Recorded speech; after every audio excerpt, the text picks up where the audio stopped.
अभी हम बेटियों की बातें सुन रहे थे, लड़कियों की बातें सुन रहे थे। तो एक दिन मैं अभी कथा में आपसे प्रार्थना कर रहा था कि आगे बढ़ाया जाता है लड़कों को और पर्वत पे चढ़ जाती हैं लड़कियां, पढ़ा रहे हैं लड़कों को, पढ़ जाती हैं लड़कियां। लेकिन हाँ, सच तो यह है कि घर का बालक आन मान मर्यादा के साथ अपनी माँ की, पिता की और परंपरा की सेवा में रहता है। हम पुत्रों के वंश का वर्णन सुनते हैं, पुत्रों की कथाएं सुनते हैं। उत्तानपाद उनके पुत्र, उनकी पत्नी सुनीति, नीति, पॉलिसी कोई, उसके बिना घर नहीं चलता, न व्यापार होता, न राजकाज होता, न युद्ध लड़ा जाता और न भजन होता। आपको क्या लगता है ये सन्यास बिना पॉलिसी के होगा? बिना नीति के सन्यास है, बिना नियम के, बिना मर्यादाओं के। अगर सन्यास में कोई नीति, नियम और मर्यादा ही नहीं है तो सन्यास शिथिल हो जाएगा। राजकाज के लिए नीतियां चाहिए, राजनीति, राज एक नीति चाहता है, गृह नीति, युद्ध नीति, एक पॉलिसी, एक रणनीति। युद्ध कैसे लड़ा जाएगा? युद्ध के लड़ने के लिए नीति होती है। बैकअप प्लान क्या होगा? औषधियां कहां रखी जाएंगी? आयुध भंडार कहां होंगे? अस्त्र शस्त्र कहां होंगे? पहले कौन रहेगा? बीच में कौन रहेगा? आकस्मिकता, आपातकाल में, व्यूह रचना के काल में कहां कहां सैन्य टुकड़ियां रहेंगी? तो समर नीति का नाम है भाई, सामरिक नीतियां। समर माने युद्ध, युद्ध नीति से लड़ा जाता है। समर नीति युद्ध की एक नीति है। वैसे राजनीति, राज भी बिना नीति के तो नहीं होता। अर्थनीति, राजनीति, गृह नीति, उद्योग नीति, वैसे ही एक है परिवार नीति। जिस परिवार में कोई नीति नहीं है, जहां नियम ही नहीं है, जहां मर्यादाएं नहीं है, बहुत दिन तक परिवार नहीं चलता, बिखर जाता है। जहां अनुशासन नहीं है, गोपनीयता नहीं है, जहां माता पिता का आदर नहीं है, जहां परंपरा नहीं है, एक तरफा है जहां सारा, बस केवल बेटी में ही मोह है, केवल बेटे में ही मोह है, किसी एक में अटके हुए हैं आप। ये नीति नहीं कहती।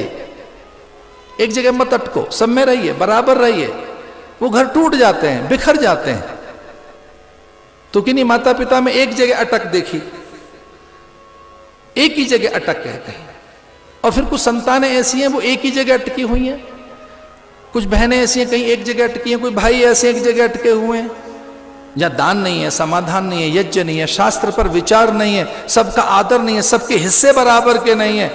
वो परिवार उसी समय टूट जाता है, क्योंकि बिना नीति के परिवार चल रहा है ना। परिवार में तो नीति चाहिए, नीति चाहती है भाग, नीति हिस्से चाहती है और बराबर के हिस्से चाहती है, और बराबर के हिस्से नहीं है। कई बार एक कमाता है, चार खाते हैं, पर वो चार भी हैं, कुछ तो कर रहे हैं, ऐसा नहीं है।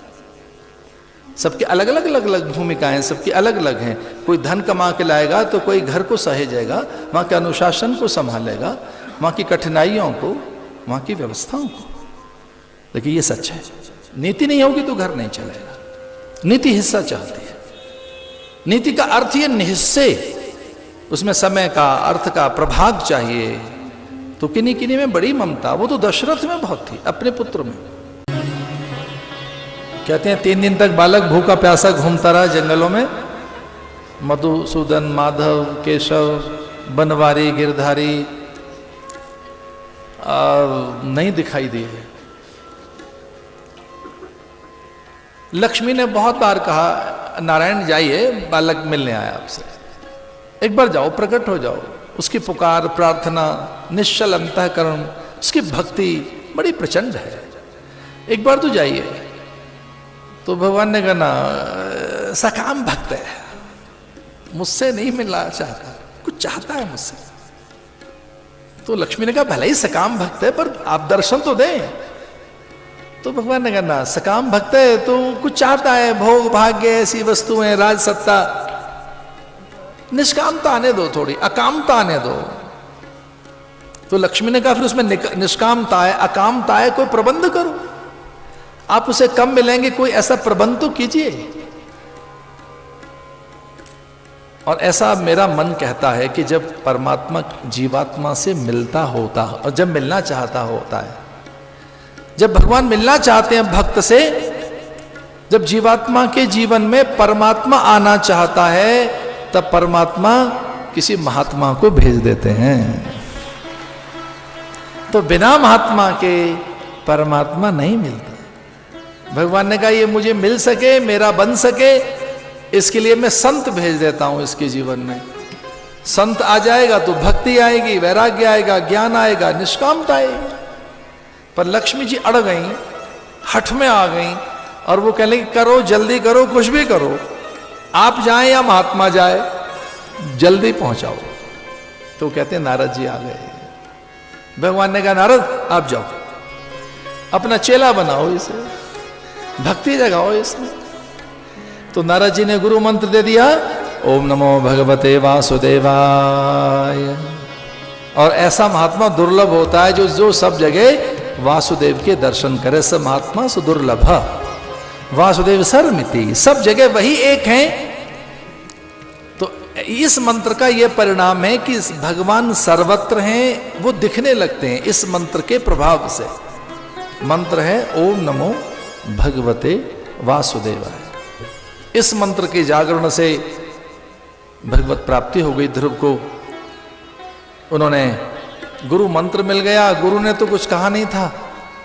भक्ति की तीव्रता और साधन की तीव्रता के कारण उन्होंने अन्न त्याग दिया, फल से रहने लगे, फिर फल त्याग दिया पत्तियों से, फिर सूखी पत्तियों से। 5वें महीने में जल पी के रहने लगे, 6ठे महीने में वायु से रहने लगे, जल भी त्याग दिया। और फिर 6 महीने जब पूरे होने को थे तो उन्होंने कहा मैं वायु भी नहीं लूंगा, अब वायु को भी मैं रोक लेता हूं, जब तक भगवान नहीं मिलेंगे मैं सांस भी नहीं लूंगा। वो प्यास और पैदा हो गई बड़ी। मैदादीनम आधारम महदादीनम त्रैलोक्यस्य कंपेरे। जैसे सांस रोकी भक्त ने, तो जैसे प्राणवायु रुक गई हो, सनकादिक की समाधि खुल गई, शिव एकदम नेत्र खोलकर देखने लगे, देवता चकित हो गए और भगवान अपने वाहन पर बैठकर भागे, अपने शंख से बालक के कपोल को स्पर्श किया और भगवत प्राप्ति हुई।